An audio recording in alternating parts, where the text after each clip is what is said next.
18 juin 1900. Comme Jésus persistait à ne pas venir, j'ai essayé de méditer sur le mystère de la flagellation. Pendant que je le faisais, il s'est montré très blessé et tout ensanglanté. Dès que je l'ai aperçu, il me dit « Ma fille, le ciel et le monde créé démontrent l'amour de Dieu. Mon corps blessé démontre mon amour pour les hommes. Ma nature divine et ma nature humaine sont inséparables et ne forment qu'une seule personne. Par elle, je n'ai pas seulement satisfait à la justice divine, mais j'ai aussi travaillé au salut des hommes. Et pour convoquer chacun à aimer Dieu et le prochain, non seulement j'ai donné moi-même l'exemple sur ce point, mais j'en ai fait un précepte divin. Mes plaies et mon sang enseignent à chacun le chemin de l'amour et le devoir pour tous de se préoccuper du salut des autres. Puis d'un air attristé, il ajouta « L'amour est pour moi un tyran sans pitié. Pour le satisfaire, non seulement j'ai vécu toute ma vie mortelle en de continuels sacrifices, jusqu'à mourir sur la croix, mais je me suis donné comme victime perpétuelle dans le sacrement de l'Eucharistie. De plus, j'ai fait appel à quelques-uns de mes enfants bien-aimés, dont toi-même, pour être des victimes en souffrance continuelle, pour le salut du genre humain. Ah oui, mon cœur ne trouve ni la paix, ni le repos, s'il ne se livre pas aux hommes. Cependant, l'homme me répond avec une ingratitude extrême. Ayant dit cela, il disparut. 18 juin 1901. Jésus exige sa gloire de toutes les parcelles de notre être. De l'état d'union, on passe à l'état de consommation. Me trouvant dans mon état habituel, je vis mon doux Jésus brièvement. Je me suis mise à me plaindre sur mon pauvre état causé par ses absences. Je lui dis que j'éprouvais une espèce de fatigue physique et morale, comme si je sentais ma pauvre nature broyée et que je me sentais faiblir de toutes parts. Il me dit « Ma fille, ne crains pas, parce que tu te sens faiblir de toutes parts. Ne sais-tu pas que tout doit être sacrifié pour moi, non seulement l'âme, mais aussi le corps? Ne sais-tu pas que de toutes les parcelles de ton être, j'exige ma gloire? Ne sais-tu pas que de l'état d'union, on passe à un autre état, appelé l'état de consommation? Il est vrai que, puisque je dois châtier le monde, je ne viens pas te visiter selon mon habitude. Mais je me sers aussi de cette souffrance pour toi, pour ton profit, qui est non seulement de te garder uni à moi, mais de te consumer par mon amour. De fait, moi, en ne venant pas, et toi, en te sentant faiblir à cause de mon absence, n'en viens-tu pas à te consumer pour moi? Tu n'as pas vraiment raison de t'affliger. D'abord parce que, lorsque tu me vois, c'est toujours de ton intérieur que tu me vois sortir, ce qui est un signe certain que je suis là avec toi. D'autre part, il n'y a pas un jour qui se soit écoulé où tu peux dire que tu ne m'as pas vu parfaitement. Puis, en prenant un ton de voix plus doux et plus bienveillant, il ajouta « Ma fille, je te recommande très fortement de ne pas laisser s'échapper de toi le moindre acte qui ne reflète la patience, la résignation, la douceur, l'équilibre et la tranquillité en tout. Autrement, tu en viendrais à me déshonorer. Il est comme pour un roi qui habiterait un palais bien riche intérieurement, mais qui extérieurement paraîtrait tout lézardé, décoloré et sur le point de s'effondrer. Ne dirait-on pas? Comment se peut-il qu'un roi habite un palais qui paraît si délabré, au point qu'on ait même peur de s'y approcher?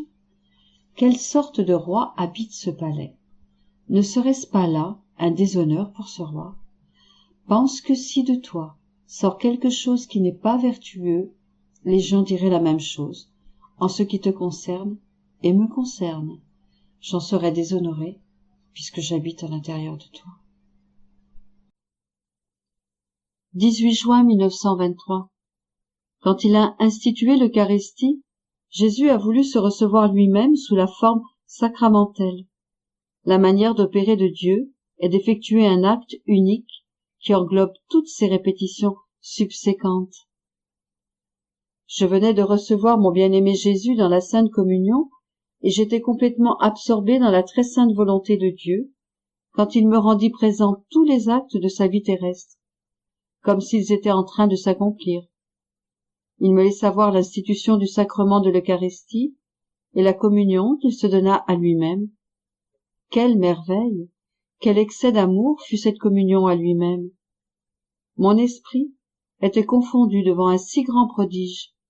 Mon doux Jésus me dit: Fille bien-aimée de ma suprême volonté, ma volonté contient tout, elle convertit chaque pensée divine en acte et ne permet à rien de lui échapper. Quiconque vit dans ma volonté désire faire connaître ses bienfaits. Je veux que tu saches la raison pour laquelle j'ai voulu me recevoir moi-même quand j'ai institué mon sacrement d'amour. C'est un miracle incompréhensible à l'esprit humain. Que l'homme reçoive l'être suprême, que l'être infini soit enclos dans un être fini, et que cependant il reçoive là l'honneur qui lui revient et y trouve une demeure digne de lui, cela est un mystère si incompréhensible à l'esprit humain que même les apôtres, qui pourtant ont cru en l'incarnation et en d'autres mystères, devinrent mal à l'aise et portés à ne pas croire. Ils n'acquiescèrent qu'à la suite de mes nombreuses exhortations. En instituant l'Eucharistie, j'ai dû penser à tout. Puisque la créature devait me recevoir, l'honneur, la dignité, la demeure appropriée pour la divinité devaient s'y trouver. Aussi, ma fille, quand j'ai institué ce grand sacrement, ma volonté éternelle, en union avec ma volonté humaine, a rendu présente pour moi toutes les hosties consacrées qui allaient exister jusqu'à la fin des temps. Je les ai toutes regardées et consommées l'une après l'autre. J'ai vu dans chacune ma vie sacramentelle vibrante et désireuse de se donner aux créatures. Mon humanité, au nom de la famille humaine tout entière, assuma l'obligation pour tous de me recevoir et assuma en elle-même une demeure pour chaque hostie. Ma divinité, qui était inséparable de mon humanité, a entouré chaque hostie sacramentelle d'honneur, de louange et de bénédiction divine, de telle sorte que ma majesté puisse être reçue dans les cœurs avec la dignité voulue. Chaque hostie sacramentelle m'a été confiée et devint la demeure de mon humanité. Chacune fut investie du cortège des honneurs dus à ma divinité. Autrement, comment aurais-je pu descendre dans la créature? Ce fut seulement en me recevant moi-même, de cette manière, que j'ai sauvegardé ma dignité et les honneurs qui me sont dus, et que j'ai aménagé une demeure digne de ma personne. Cela m'a permis de tolérer les sacrilèges, l'indifférence, l'irrévérence et l'ingratitude des créatures. Si je ne m'étais pas ainsi reçue, je n'aurais pu descendre chez les créatures. Elles n'auraient pas eu la manière ni les moyens de me recevoir. Voilà ma façon de faire pour chacune de mes œuvres. Je réalise l'acte une fois, en lui donnant vie pour toutes les autres fois où il sera répété. Toutes les répétitions sont unies au premier acte, comme s'il s'agissait d'un seul acte. C'est de cette manière que l'omnipotence de ma volonté m'a fait embrasser tous les siècles. Elle m'a rendu présent tous les communiants et toutes les hosties sacramentelles. Je me suis reçu moi-même pour chacune.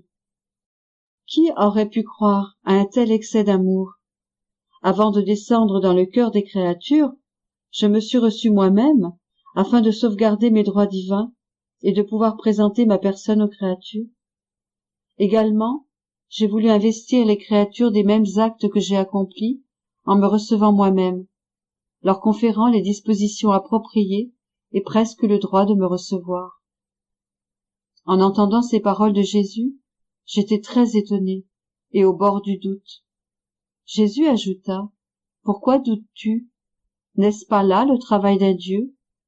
Cet acte, quoiqu'il fût un acte unique, n'a-t-il pas entraîné tous les autres? D'ailleurs, n'en fut-il pas ainsi pour mon incarnation, pour ma vie sur la terre et pour ma passion? Je me suis incarné une seule fois, j'ai vécu une seule vie, et j'ai souffert une seule passion. Pourtant, mon incarnation, ma vie et ma passion furent pour tous, et pour chacun en particulier.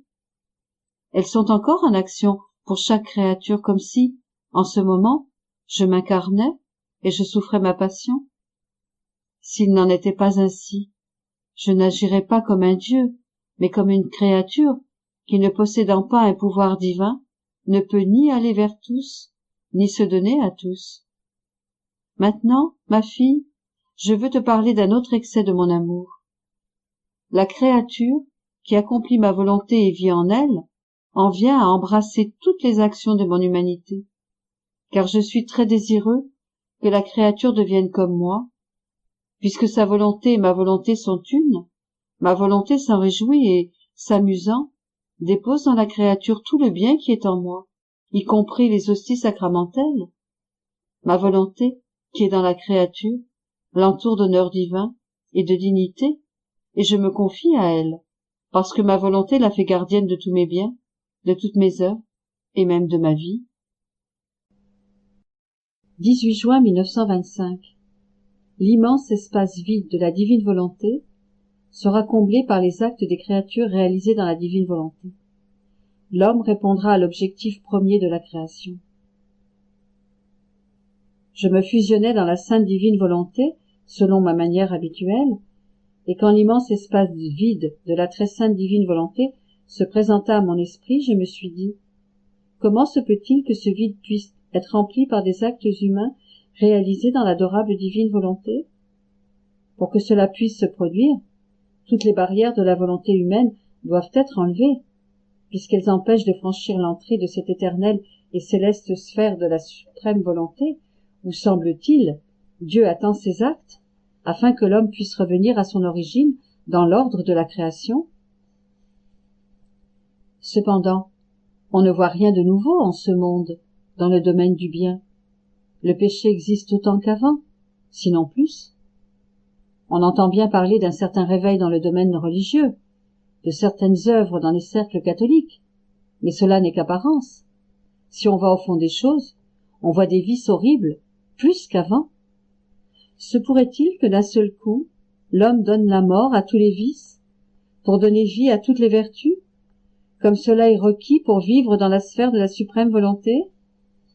Pour y vivre, aucun compromis n'est possible. On ne peut vivre divisé entre la vertu et le vice. Il est nécessaire de tout sacrifier dans le but de tout convertir en volonté de Dieu. La volonté humaine et les choses humaines ne doivent exister que pour accomplir la volonté de Dieu, afin que Dieu puisse développer sa vie en nous.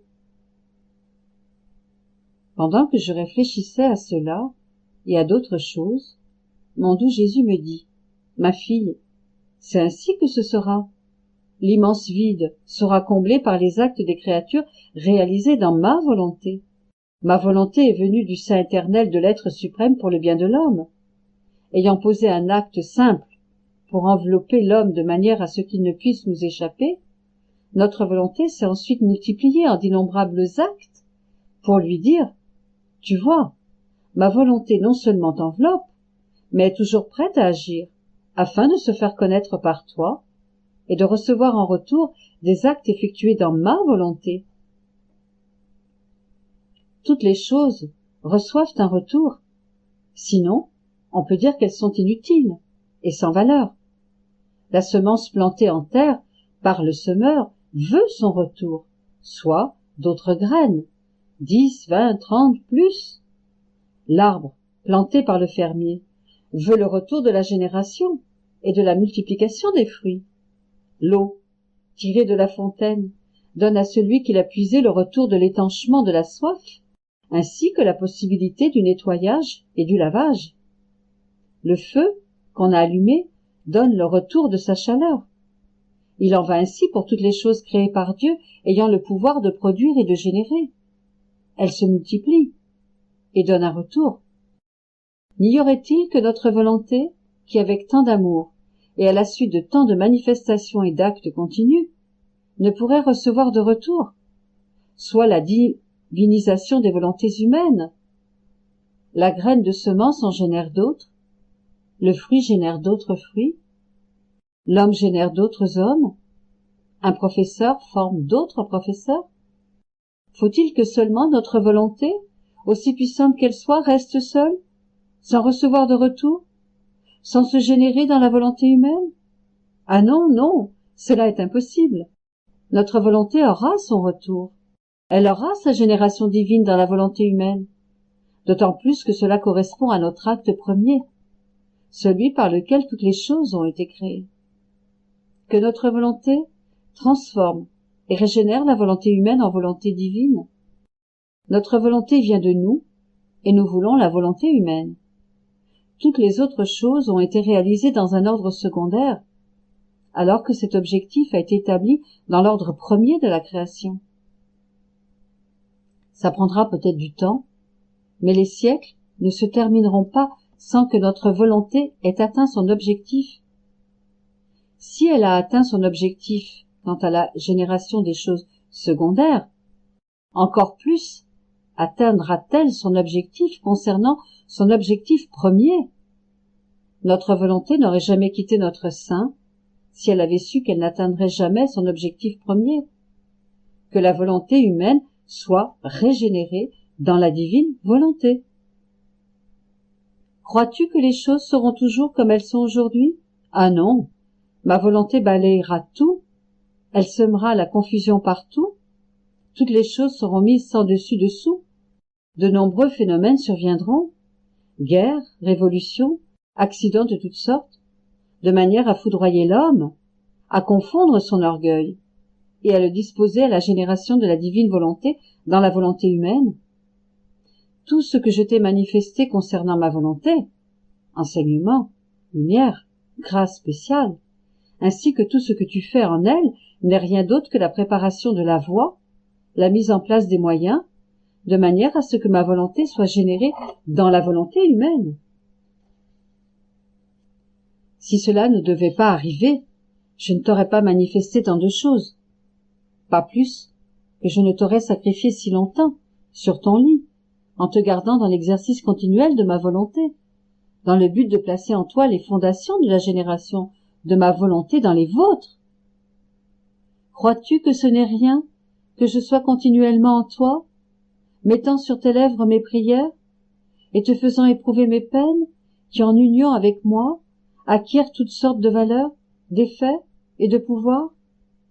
En somme, je suis en train de fabriquer le modèle, c'est-à-dire la première âme en laquelle j'accomplis la génération de ma volonté. Par la suite, réaliser des fac-similés sera plus facile. C'est pourquoi je te dis toujours, sois attentive, car il s'agit de quelque chose de très important, de la chose la plus importante qui existe au ciel et sur la terre.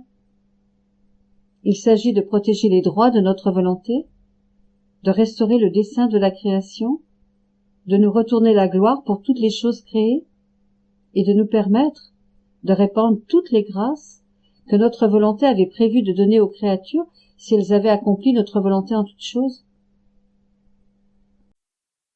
18 juin 1930.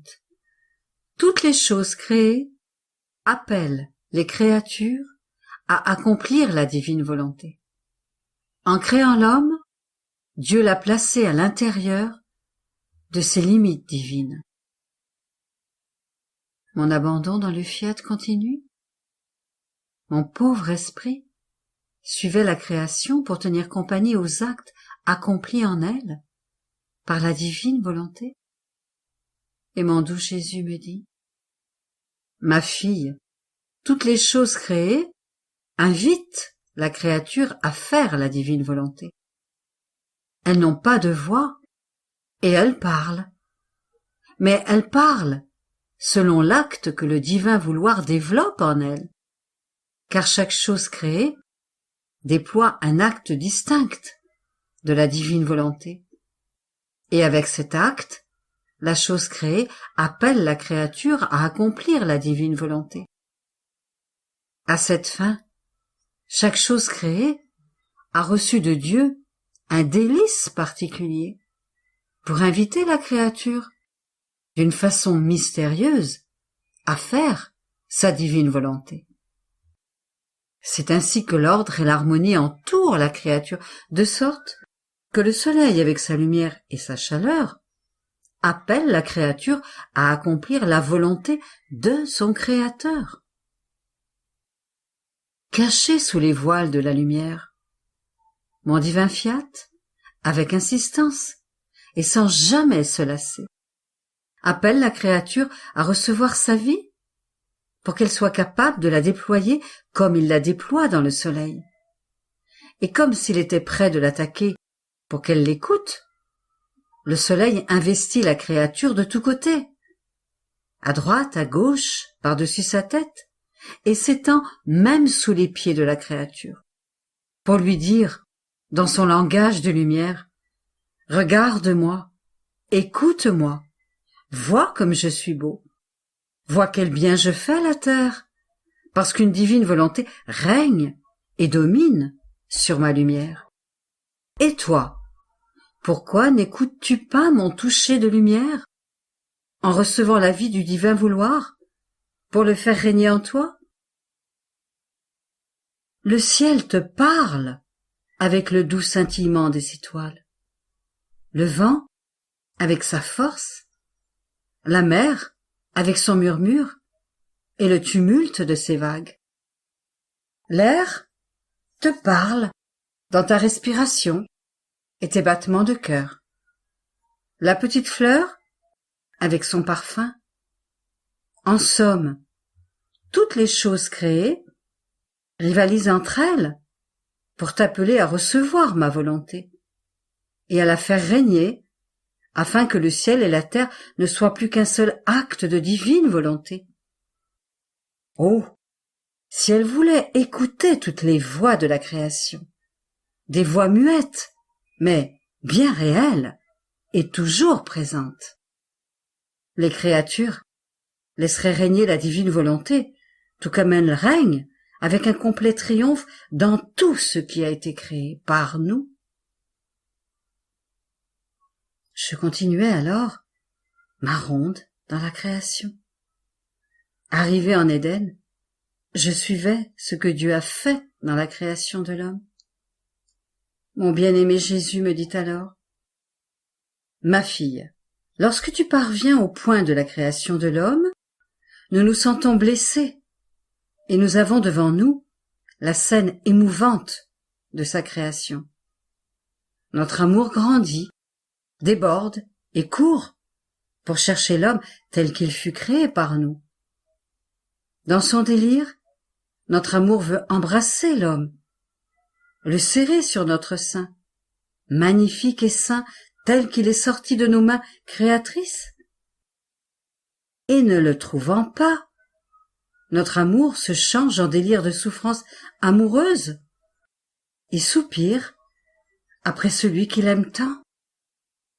Or, tu dois savoir que notre amour était tel, en créant l'homme, qu'aussitôt après sa création, nous l'avons placé dans nos divines frontières, et nous lui avons donné la volonté humaine, comme un petit atome immergé dans l'immensité de la divine volonté. La vie dans la divine volonté était donc chose innée pour l'homme, parce qu'il en était un petit atome.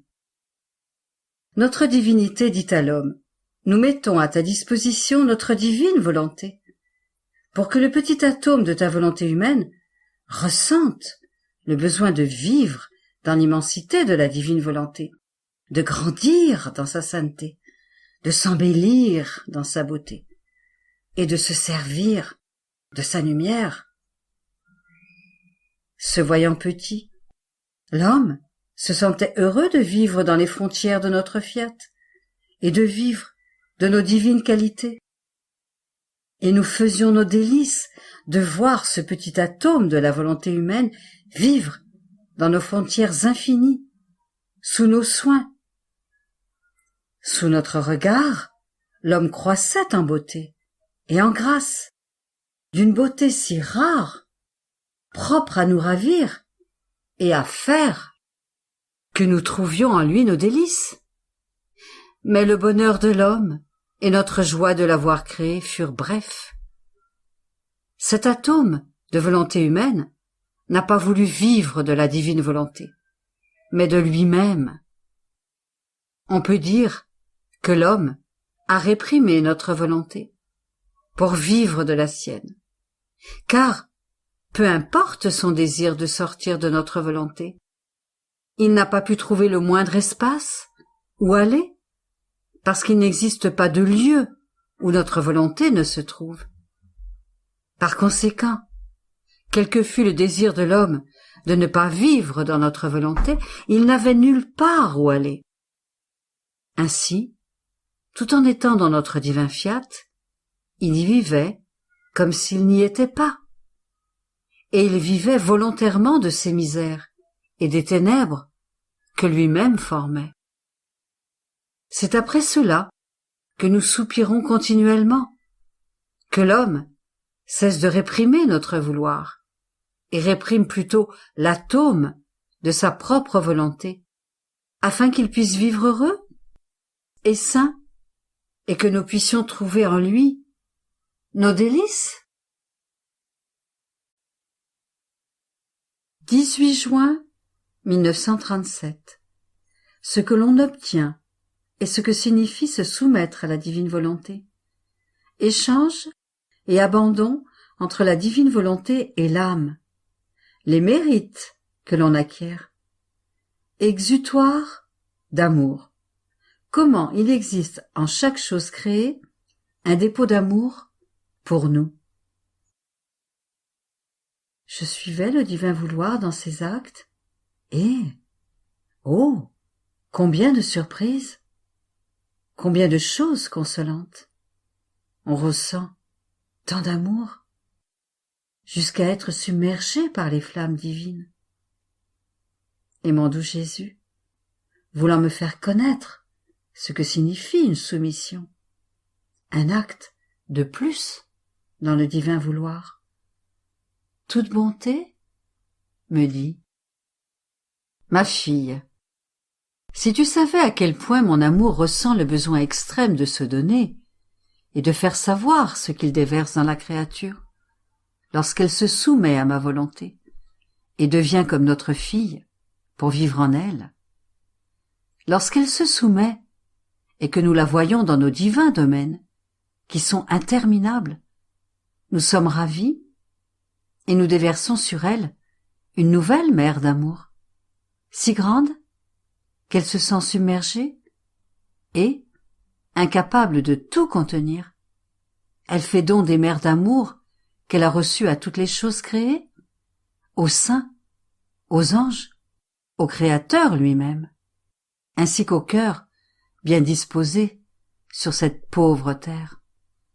Nous nous sentons donnés à tous, pour être aimés par tous. Quel commerce, quelles amoureuses industries. Nous nous sentons répéter nos surprises d'amour, nos échanges divins. Lorsque la créature se soumet à notre volonté pour la faire régner, elle forme en elle-même un endroit où nous laisser travailler, comme Dieu dans son petit champ. Et les prodiges, les industries d'amour que nous accomplissons sont si nombreux que les cieux eux-mêmes s'abaissent et contemplent stupéfaits ce que nous faisons dans la créature où règne notre divin fiat. Tu dois savoir que notre création n'a pas été achevée dans l'homme pour avoir été interrompue par son retrait de notre vouloir. Nous ne pouvions plus nous confier à lui, et la continuation de notre œuvre créatrice est demeurée comme suspendue. C'est pourquoi nous attendons avec impatience que la créature revienne dans les bras de notre fiat, pour le laisser régner en elle. Nous reprendrons alors la continuation de la création, et, oh, combien de choses magnifiques nous accomplirons. Nous lui ferons des dons surprenants. Notre sagesse mettra en œuvre tout son art divin. Et combien de belles images qui nous ressemblent pourra-t-elle créer par cette divine lumière, toutes magnifiques, mais distinctes les unes des autres, en sainteté, en puissance et en beauté. Notre amour ne sera plus entravé en voyant que notre vouloir peut faire et donner tout ce qu'il veut. Et il le manifestera en donnant afin de reprendre son amour réprimé. Et comme nous serons libres de donner, ces temps seront les nôtres. Nous ferons connaître qui nous sommes, combien nous aimons les créatures, et combien elles devraient nous aimer. Nous mettrons notre amour à leur disposition, afin de pouvoir nous aimer les uns les autres, avec un seul et même amour. Celles qui vivront dans notre vouloir seront notre triomphe, notre victoire, notre armée divine, la continuation de notre création et son accomplissement. Crois-tu que ce ne soit rien pour nous de vouloir donner et de ne pas pouvoir donner? D'avoir le pouvoir de créer des prodiges innombrables, de grâce et de sainteté, et parce que notre volonté ne règne pas dans les âmes, d'être rejetés et empêchés de créer nos plus belles œuvres? C'est le sommet de notre souffrance. C'est pourquoi, en ne faisant jamais ta volonté, tu apaiseras notre peine, et en faisant toujours la nôtre, tu auras notre puissance, notre amour en ton pouvoir. Tu pourras ainsi ravir notre fiat pour le faire régner dans les générations humaines. Ma bienheureuse fille, tu ne connais pas les secrets de notre amour et nos infinis stratagèmes qui en arrivent même à l'excès. Il faut aimer en vérité pour savoir trouver tant de nouveaux stratagèmes d'amour, afin de pouvoir donner et recevoir quand on aime.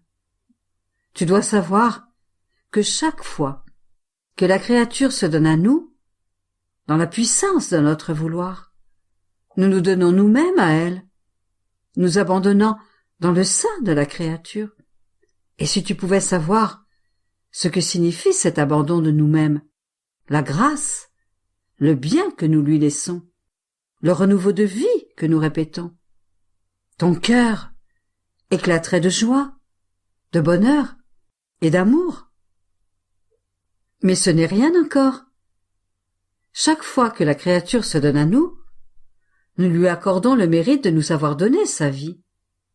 Et si elle nous l'a donné 10, 20, 100, 1000 fois, ou plus encore, nous lui en accordons le mérite, comme si elle nous avait redonné chaque fois sa vie. Et chaque fois que nous lui donnons notre vie, nous renouvelons la sienne dans la nôtre. Nous lui en redonnons le bien, ou plutôt, nous l'augmentons autant de fois qu'elle nous l'a donné.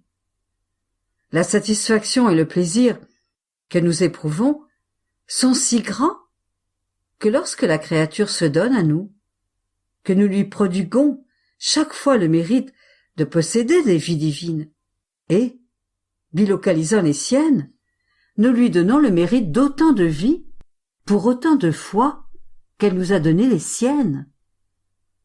C'est notre commerce divin de vouloir qu'elle nous donne et que nous lui donnions, afin de recevoir la vie de la créature dans notre être suprême. Cet échange de vie maintient la conversation. Nous faisons connaître qui nous sommes. Nous leur faisons sentir nos ardentes palpitations, l'amour qui nous consume, comment nous aimons et voulons être aimés. Et si elle ne devait pas ressentir le besoin de se donner continuellement à nous, ce serait le signe qu'elle ne nous aime pas et que son cœur n'est pas en possession de notre irrésistible amour. C'est le signe d'un amour vrai de vouloir toujours se donner, presque à chaque instant, à celui qu'on aime. Mais en se donnant, la force de l'amour impose de vouloir recevoir. Et si la créature ne pouvait pas recevoir, il se sentirait suffoqué, en poussant des cris de tristesse à en assourdir la terre et les cieux. Par conséquent, afin de ne pas en arriver à de tels excès de tristesse, mon amour attend que la créature se donne à moi, et je me donne alors immédiatement à elle, avec tout l'infini de notre volonté. Après quoi, je poursuivais ma ronde dans la création, et, Oh, combien de magnifiques surprises chaque chose créée me disait sur l'amour de Dieu envers moi.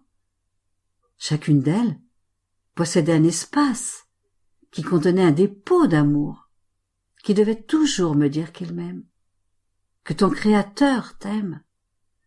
Je demeurais surprise. Et mon doux Jésus revint et reprit. Ma fille, tu sais que la création était un exutoire de notre amour, et qu'en amenant la création à la lumière du jour, tous étaient présents. Aucune créature ne nous échappait, et nous avons mis en chacune d'elles, en chaque chose créée, un dépôt d'amour qui devait aimer et dire toujours à la créature qu'il t'aime, que ton Créateur t'aime. De sorte que si les choses créées courent afin de donner aux créatures le bien qu'elles possèdent, c'est notre amour qui les fait courir. Si le ciel s'étend par-dessus leur tête, c'est notre dépôt d'amour qui lui en donne le droit. Si le soleil leur donne sa lumière, c'est l'héritage d'amour que chaque créature détient dans le soleil de son Créateur. Si la terre est ferme sous leurs pas, c'est notre dépôt d'amour que la créature prend dans le sein de la terre-mère pour assurer ses pas et lui dire « Il t'aime, celui qui t'a créé t'aime. » Si l'eau étanche ta soif, c'est notre cri d'amour qui court dans l'eau et apaise ta soif, te lave, qui donne l'humeur aux plantes et accomplit tant d'autres bienfaits. Si le feu ne te brûle pas, c'est notre dépôt d'amour. Ce sont les propriétés des créatures qui crient « Réchauffe ma fille, ne lui fais pas de mal » et ainsi de suite pour toutes les autres choses. Je veux maintenant te dire une chose consolante. Si la créature entre dans les choses créées, reconnaît le dépôt d'amour en chacune d'elles et fait résonner son amour dans le nôtre, elle prépare la table de son Créateur. Tu vois dans le soleil lui-même quelle diversité de nourriture d'amour tu peux préparer pour nous. Il y a dans cette lumière la douceur de notre amour. Et en nous aimant, à notre toucher, tu adoucis le tien. Et tu nous donnes la nourriture d'amour qui nous adoucit.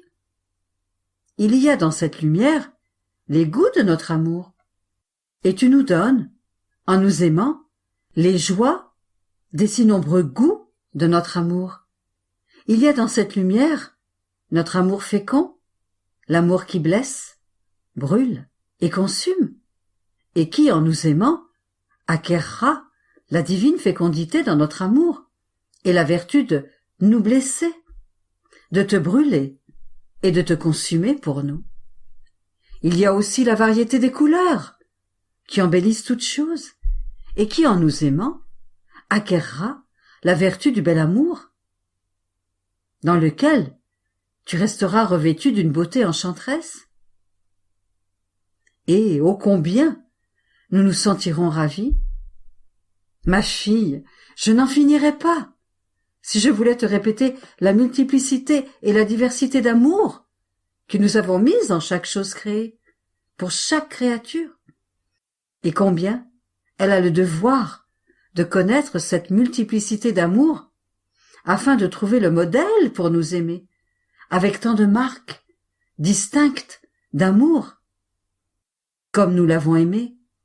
Mais hélas, notre amour demeure isolé, sans la compagnie de l'amour de la créature. Et c'est pour nous une souffrance que notre amour ne soit pas reconnu en chaque chose créée, alors que chaque chose a reçu de nous le mandat d'aimer la créature d'un amour particulier. Dans le vent qui court transporter nos baisers, dans les flots de nos caresses amoureuses, dans les gémissements de notre amour suffoqué, dans l'impétuosité du vent de notre amour dominant, qui veut se faire connaître afin de régner sur tous, et il en arrive parfois à pousser des cris assourdissants afin que la créature ne puisse plus rien entendre que notre amour qu'il aime. Oh, si la créature pouvait reconnaître notre amour qui court dans le vent, elle nous rendrait avec les siens nos baisers et nos caresses, car nous l'embrassons et nous la caressons, parce que nous voulons être embrassés et caressés par elle. Elle gémirait avec notre amour, pour ne pas nous laisser suffoquer. Elle assourdirait tout le monde, en disant que nous l'aimons, que nous aimons celle qui nous aime tant. Et dans l'air que nous respirons tous, combien d'amour n'y a-t-il pas? Et non, par intervalles, comme dans les autres choses créées, mais à chaque instant, à chaque respiration. Qu'elle respire, qu'elle dorme, qu'elle travaille ou qu'elle mange, notre amour court toujours, avec un amour distinct et nouveau. Et en toutes les autres choses créées, notre amour court dans l'air qui donne la vie avec une rapidité enchanteresse à laquelle personne ne peut résister. Il court dans le cœur, dans le sang, dans les os, dans les nerfs, en toutes choses, et, se constituant l'acte vital de l'être humain, il lui dit, en silence, « Je t'apporte l'amour continu de ton Créateur, et parce qu'il est continu, je peux te donner la vie. »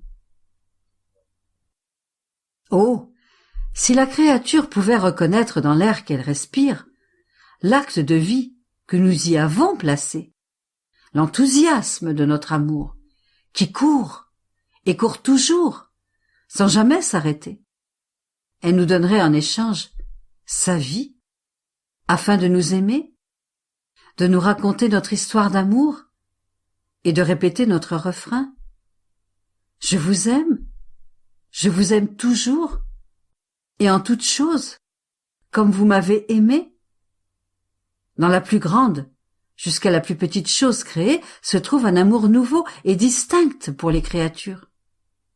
Et comme elles ne le savent pas, elles ne nous le rendent pas, et répondent plutôt à notre amour par des offenses et la plus grande ingratitude. C'est pourquoi nous attendons que notre volonté soit connue et domine parmi les générations humaines, qui seront les révélatrices de notre amour. Et c'est alors que nous recommencerons à nous aimer d'un même amour. Combien nous serons heureux, et en voyant que nous sommes aimés, nous ajouterons des amours nouveaux et distincts, de sorte que notre amour ne sera plus réprimé, mais qu'il aura son exutoire d'amour et sera aimé en retour. Par conséquent, prie pour que vienne notre royaume et que vous reconnaissiez notre amour. Et si tu veux l'amour, aime-nous, car si nous ne trouvons pas l'amour dans la créature, nous ne savons quoi lui donner, ni quoi faire, car il lui manque l'endroit où mettre nos grâces et le premier élément qui forme notre vie en elle.